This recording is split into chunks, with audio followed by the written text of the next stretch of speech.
Salut à tous, on se retrouve sur la chaîne YouTube Tech Team Crew en conférence avec Clément. Donc on a déjà enregistré une vidéo sur Touquet, sur ses attentes Touquet 24, ça arrivera la semaine prochaine probablement. Là on va parler de Fastlane. Je vais pas vous mentir, j'ai pas surkiffé. Voilà, je vous l'annonce déjà de suite. En fait c'est pas mauvais, mais j'ai eu l'impression d'avoir perdu un peu 3 heures de ma vie là. Mais bref, on va en parler avec Clément. Ça fait plaisir, ça fait 3 mois que Clément, 3 mois. on n'a pas fait de vidéo en vis-à-vis. 3 mois. Ah, la petite référence à Astérix et Obélix, la mission Cléopâtre, c'est ça? Il y a Exactement. peu de personnes l'auront, mais moi je l'ai eu.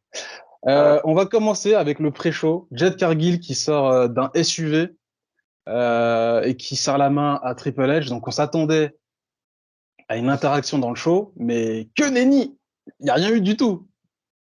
Elle était juste là en fait, juste pour montrer sa tronche et ses Ouais, c'est lui biceps qui est et arrivé. voilà. On va passer au premier match. Donc, du coup, Jey Uso et Cody Rhodes versus le Judgment Day, Finn Balor et Damian Priest. Qu'as-tu pensé de ce match? Et si tu dis c'était un très très bon match, je t'égorge sur place. T'as compris? Alors, les gens n'ont pas compris pourquoi je dis ça. C'est parce qu'en fait, Clément, il a un tic de langage. C'est qu'à chaque fois, il dit c'était un très très bon match. Voilà. Bon, je t'écoute. Bah écoute, c'était un bon match. Mais non, non, plus sérieusement, en vrai, je pensais pas que je pensais pas que Cody Rhodes et Jey Uso allaient gagner les titres, tu vois. Déjà, Ouais, moi non plus. Il y avait aucune rumeur. Il y avait rien qui présageait qu'ils allaient les gagner. D'ailleurs, ouais. très alcoolisés les deux, hein, en fin de Ah, la PLE, conférence de presse? conférence de presse. Ouais. Bon, c'était drôle, mais tu vois, si ça se passait à la W, je pense qu'on aurait critiqué à mort. On aurait dit, ouais, Tony Khan, il surveille pas son vestiaire. Là, ça se passe à la WWE, tout le monde est mort de rire. Bon, bref, c'était un petit aparté. Ouais. Du coup, le match, ouais, Bah, le match en soi, il a été plutôt bon parce que en vrai, je pense que Cody Rhodes est très très bon techniquement. C'est ce qu'on voit depuis son retour. Finn Balor a fait du Finn Balor, quoi, comme d'habitude. Damian Priest, voilà, c'est le gros balourd du match. De toute façon, il n'y a pas à dire. Et Jey Uso, en fait, je suis pas déçu, en fait, finalement, tu vois, qu'il soit retiré en tag team avec son frère, ou voire même en solo, ça aurait peut-être été mieux, tu vois. ça marche bien. Main Event Jey Uso, ça marche très bien. Et puis déjà que ça accrochait avec les fans déjà auparavant avec leur musique, leur theme song, pour faire Uso. Totalement. Après, pour les titres tag, ok, mais qu'est-ce que devient le Jugement Day maintenant? Bon, t'as toujours Ripley championne, c'est elle qui contrôle totalement le clan, hein, on le savait depuis C'est quelque c'est temps, elle, mais c'est elle la leader maintenant, effectivement. Maintenant, c'est mais, quasiment mais à officiel. SmackDown, vu ce qui s'est passé à SmackDown avec Paul Heyman, c'est officiel, quoi. C'est ça. Et d'ailleurs, à noter que l'intervention de Jeddy McDonough, qui a mis un gros coup de mallette dans la jambe à Damien Priest, et pour le coup, je trouve que c'était vachement bien fait. La manière comment il met le coup et tout, c'était bien rendu. Et là, tout le monde s'est dit, c'est bon, cash-in de Damien Priest à la fin de la soirée. Que nenni, hein, que dalle. Carrément. Que dalle. Bon, match suivant. Alors du coup, je défile. Street Profits et Bobby Lashley, d'ailleurs, ce clan n'a toujours pas de nom. C'est une catastrophe. Rey Mysterio, Santos Escobar et donc Rey Mysterio avait teasé à SmackDown, t'inquiète, vu que nos partenaires de la LWO, Cruz del Toro et Joaquin Wilde, sont blessés, je vais passer un coup de fil à un ami. Donc sur le Discord, on a un certain, on va pas citer son nom, mais il y en a un qui nous a dit c'est Dragon Lee, c'est sûr les gars. Que dalle, que nenni. Ah non, non, bah non. Mets-toi sur le bas-côté. Mets les warnings. Non, non, c'était pas lui. C'était Carlito. Effectivement, la news était sortie. Carlito. D'ailleurs, nouveau theme song. Euh, voilà, j'ai pas De compris la pourquoi. merde. De la J'ai merde. pas, j'ai pas compris pourquoi. Parce que même le public s'est dit, le public savait, tu vois, ils sont pas débiles. Mais quand le theme song a retenti, j'ai pas senti la ferveur qu'il y avait eu à Puerto Rico. Tu vois ce que je veux dire ou quoi? Ah bah non, puis même le côté nostalgique du theme song à l'ancienne, donc non, non, ça fait la différence totalement. Donc, moi, je l'annonce, Carlito, là, tout le monde est content de le voir. Dans 2 semaines, ça va être normal. On s'en battra, désolé du terme, mais on va s'en battre les couilles de lui, Ouais, en mais, fait. ouais, mais est-ce qu'on va le revoir? Est-ce qu'on va le revoir en Ah oui, showdown? oui, oui. Là, de ce que j'ai compris, il a signé un contrat. Oui, mais c'est comme non, le contrat qu'il a signé là, c'est le contrat qu'il avait à l'époque lorsqu'il a signé à l'UE pour, Porto Rico. Sauf que les officiels, ils avaient rien pour lui. Quoi? Il a re-signé depuis, tu veux dire? Non, Puerto Rico, c'était juste une apparition. Oui, mais ils Parce avaient rien que, pour lui. non, non, non. Mais oui, non, en fait, comment dire, oui, t'as raison. Mais en fait, Puerto Rico, c'était décidé comme ça. C'était juste pour Puerto Rico qui venait. Mmh. Là, il a signé un contrat sur le, entre guillemets, le long terme. J'ai pas la durée, mais là, il va rester là. Ah, ça faisait un petit moment qu'il avait signé le contrat, justement. Ouais, je sais pas si c'est depuis Porto Rico, mais le contrat qu'il a signé là, c'était depuis un petit moment et les officiels n'avaient aucune idée, justement, en termes de booking pour Carlito. Oui, mais attends, je t'explique. S'ils avaient signé un vrai contrat avec Carlito, ça veut dire que s'ils avaient rien pour lui, ils l'auraient viré. Ouais, ouais. Tu vas pas me dire que depuis Backlash, c'était Backlash le nom du pay-per-view à Porto Rico, je crois que c'était ça. Tu vas pas me dire qu'il est payé depuis tout ce temps-là, c'est pas possible. Bah écoute, Enfin bref. Enfin bref. Match suivant, Charlotte Flair contre Asuka et Io Sky. Pour le coup, je trouve que le match était vraiment de qualité. Et vas-y, je te laisse parler. bah écoute, je pense qu'il y a plusieurs fans de la WWE qui ont dû penser éventuellement que Charlotte Flair allait gagner le titre en termes de palmarès. Parce que si elle gagnait là maintenant, c'est simple en fait. En fait, elle atteignait le record de Ric Flair et de John Cena. Ah, mais D'affilée. dans un triple threat, c'est pas ouf. En fait, faut qu'elle batte le record dans un endroit spécial contre un adversaire spécial. C'est mon WrestleMania. avis. WrestleMania. Voilà. Parfait. Le match était plutôt pas mal, je trouve. D'ailleurs, c'est Charlotte Flair qui prend le tombé. Il faut aussi noter aussi que Asuka lui met le Poison Mist dans la tête dès le début du match. D'habitude, c'est en fin de match. Là, elle lui a craché son venin en début de match. Donc, c'était plutôt assez intéressant. J'ai pas grand-chose à dire. En fait, techniquement, ça va, le match était plutôt propre, hein. Mais voilà, Io Sky, toujours championne, d'ailleurs, qui avait dit à Bailey, n'interviens pas, je vais gérer. Bailey est quand même venue, et elle a un peu foiré, comment dire, le match de Io Sky, mais finalement, Io Sky a pu gagner ce match. Je suis très étonné que ce soit Charlotte Flair qui prenne le tombé. Je suis assez étonné. Ouais, après, est-ce que c'est pour ne pas crédibiliser Asuka? Déjà qu'Asuka, entre guillemets, en termes de crédibilité, c'est un peu mort. Donc, C'est vrai que bah, elle a souvent donné des tombées à Charlotte Flair, donc pour le coup là ça change. Pour le coup, je suis satisfait du booking. Il y a une voiture qui arrive, une Nissan 350Z, voire même 370Z, qui fait un c'est The Rock. dérapage. Et comment ça, The Rock? C'est quoi le rapport? J'ai pas compris là. Ah, le rapport, tu vois, tout ce qui est film de voiture et tout. Non, The Rock, Ah, The Rock dans les Fast and Furious, c'est plus des 4x4 qu'il a, mais bref. Du coup, Elena, il te sort. Et d'ailleurs, il y a un petit débat. La plupart des gens pensent que, tu sais, il met un peu de temps avant d'ouvrir la porte. Et Moi, je te généralement, dis que c'est quand, pas lui. Je suis sûr que c'est pas lui qui a voilà, conduit. beaucoup de personnes disent qu'en fait, c'est un cascadeur qui a fait ça. Et ensuite, ils ont changé de place. Sauf que moi, j'ai revu l'extrait au moins 5 fois. Donc, l'extrait, il est court. Bah, en fait, Elena, il a un certain poids. Pour changer de place, la voiture, elle aurait bougé. Et la voiture, elle bouge pas d'un pouce. Non, mais c'est vrai. Non, mais je t'assure, c'est vrai, frérot. Le Je sais pas si poids, t'as déjà... Hein? genre avec son poids, la voiture elle bouge. C'est pas Yokozuna quand même. Désolé, hein. Non, je t'assure, Représenté dans très une. haut. Non, mais attends, Clément, t'as une voiture, j'ai une voiture. Quand tu dois chercher un truc sous ta bagnole, parfois ta voiture, elle bouge. Non, je t'assure que si. Et vu le poids d'Ellie Knight, pour bouger de siège dans une voiture de place, on l'aurait vu la voiture bouger, tu vois. Moi, je pense que c'est lui qui a vraiment fait la cascade. Enfin bref, c'est un sujet Après, parallèle. bon, après voilà, c'est juste entre guillemets un petit freinage. Voilà quoi. Oh, c'est pas un Oh. petit freinage. Là, il a fait un vrai dérapage, là. Attention, là, le Bah, frein à main, il a été activé. il a levé le levier de vitesse et puis voilà, tu vois. Le Ouais, frein à main. ouais, le frein à main, ouais. Euh, Bon, Pat McAfee est arrivé pour annoncer le match. John Cena et LA Knight versus Jimmy Uso et Solo Sikoa, accompagnés de Paul Heyman. Paul Heyman qui avait une teinture grise. Enfin, pas une teinture grise. En fait, il n'a pas fait de teinture tout court. Voilà, là, il était au Ouais, naturel. ça craint. Euh, le match, je vais pas te mentir, moi, le match, il m'a saoulé parce que John Cena a fait du John Cena. On est content de le voir, mais en fait, il nous refourgue sa même soupe.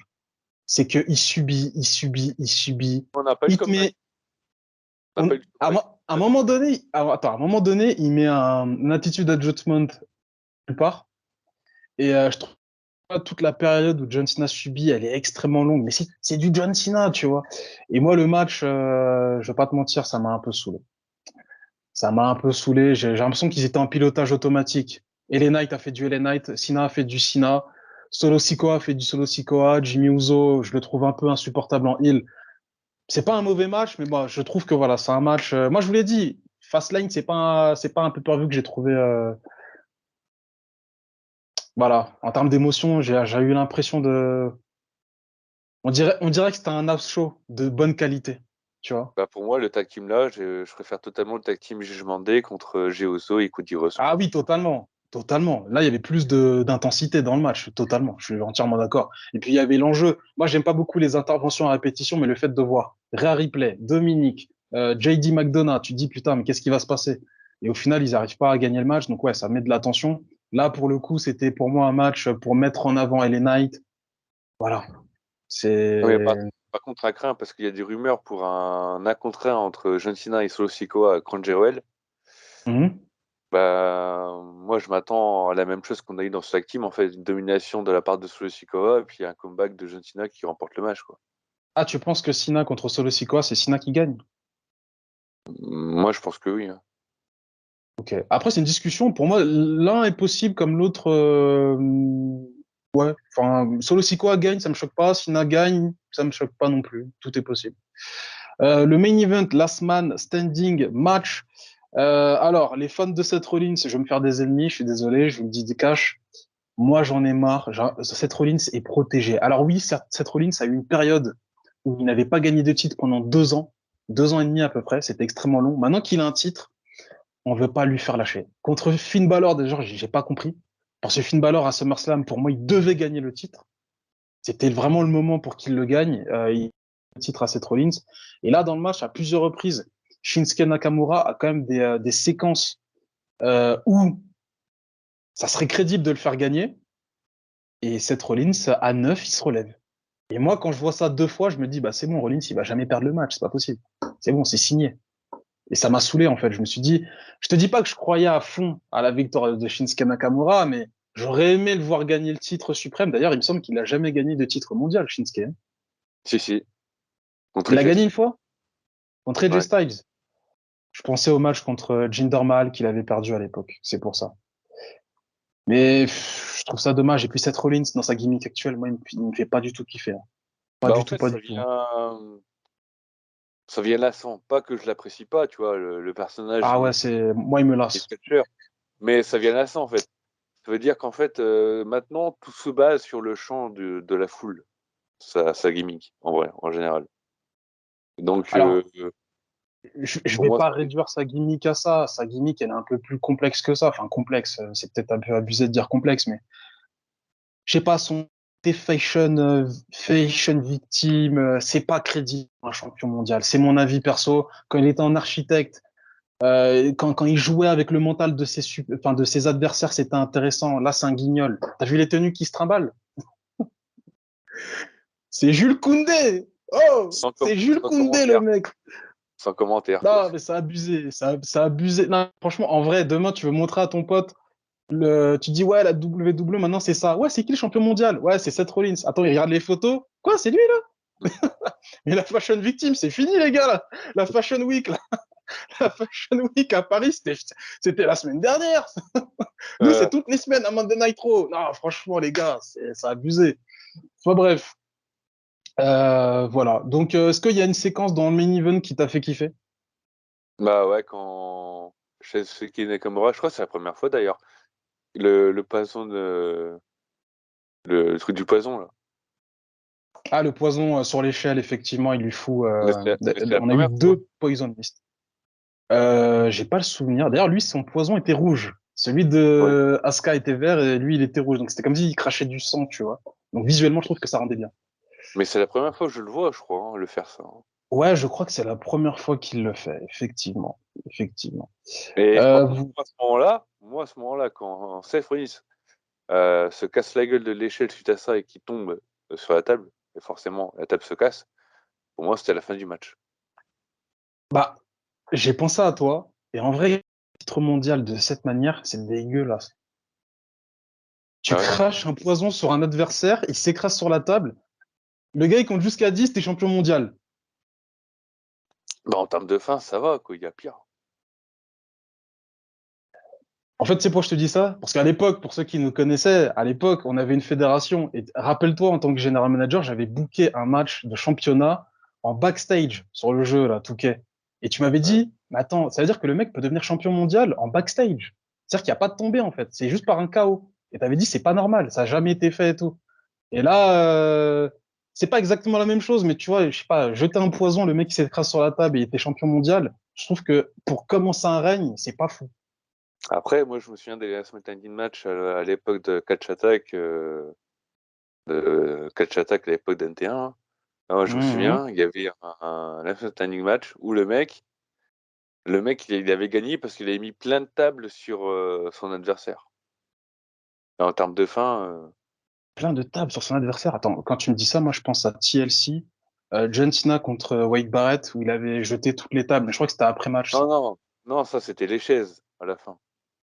Ah oui, excuse-moi, oui, les chaises, oui, oui, c'est pas les Non, tables. non, moi je sais qu'il y a un match, un SmackDown Match où le gagnant en fait a mis beaucoup de tables sur son adversaire pour éviter qu'il se relève. Alors là, ça me dit un truc là vaguement, mais ouais. Bah écoute, on a fait le tour. C'était un show avec seulement 5 matchs. Qu'est-ce que tu as pensé? Une note sur 10 là pour Fastlane 2023. Bah, un 4, hein. Pour moi, en vrai, c'est comme les reviews. Pour moi, c'était rapide, hein, comme Fastlane, en vrai. C'est pas. Ah, 4, c'est un peu sévère. Moi, je mettrais 5,5. 5,5 sur 10. C'était correct, c'était un house show tranquillou. Moyen, quoi. Voilà. Ouais, c'était bien sans plus. En fait, moi, c'est surtout les storylines. Je trouve que c'était pas transcendant en termes de story. Voilà. Juste l'association entre Cody Rhodes et Jey Uso a fait plaisir parce que les deux, ils sont complémentaires. On n'y pense pas, mais là, quand j'ai vu la conférence de presse, je me dis, j'ai envie d'en voir plus. Les deux, ils ont l'air de se taper des barres et tout, donc c'est parfait. D'ailleurs, Roman Reigns sera au prochain SmackDown. Donc, C'est ça. ça va Et aller pour vite. moi, Roman Reigns, s'il fait pas une espèce de référence au fait que The Rock était là il y a 2 semaines, 2, 3 semaines, il manque une occasion de. Pour moi, c'est sûr qu'il va faire une référence à The Rock. Pas direct, mais il va faire une petite mention en mode voilà, The Rock est venu, ça m'a pas échappé, mais le patron il est là maintenant, tu vois. Petit à petit, ils vont construire. Parce que pour moi, c'est bon, c'est signé. À WrestleMania 40, t'es obligé de faire The Rock contre Roman Reigns. Enfin Non, bref, il y a pas mal de clins d'œil. Il y a pas mal de clins d'œil. On a eu le People, pas le t'as People raison. Elbow. euh, T'as raison, à un moment donné, Jey Uso, il fait le move, là, quand il fait la patate de The Rock, là. Exactement, il l'a fait, j'y ai pensé. Et c'est pas la première fois qu'il fait des clins d'œil à Non, Dwayne mais, Johnson. non, mais les clins d'œil, en fait, sont là depuis que. Il y a des rumeurs d'un contre un avec Roman Reigns et puis The Rock. De- Avant tout ça, il n'y avait pas de clin d'œil, en fait. Il y avait la Blue Line, mais voilà. Depuis, même Money in the Bank, hein, il y a quand même des clins d'œil vis-à-vis de Dwayne Johnson. Enfin bref, on verra bien ce que ça donne. On verra bien ce que ça donne. On se dit à plus pour d'autres reviews, d'autres vidéos, contenus. La prochaine vidéo qui va sortir normalement, si tout se passe bien, c'est moi et Clément concernant les attentes de Clément sur l'édition 2K24. Il a 5 attentes à vous proposer. Il vous les partagera. On se dit à plus. Prenez soin de vous. Peace. Peace.